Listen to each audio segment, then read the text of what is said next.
جناب شاهزاده رضا پهلوی به مناسبت 14 مرداد و سالروز انقلاب مشروطه حالا یه صحبتی کرده بودن یا یه بیانیه‌ای داده بودن اینها و گفته بودن که هم پدرم یعنی محمد رضا شاه پهلوی و هم پدر بزرگم یعنی رضا شاه پهلوی ادامه دهنده راه مشروطه و اهداف و آرمان‌های مشروطه بودن.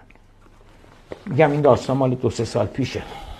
من یه پست گذاشتم در صفحه اینستاگرامم و گفتم که جناب شاهزاده عزیز بزرگوار، هیچ کس نمیتونه و نبایستی منکر خدمات پدر و پدر بزرگ شما به ایران بشه، ولی جسارتاً اعلیحضرت شاهزاده عزیز نگید که اینا ادامه دهنده مشروطه بودن، برای اینکه هم حاکمیت پدرتون و هم حاکمیت پدر بزرگتون علی رغم تمام خدماتی که کردن فرسنگ ها با مشروطه فاصله داشت.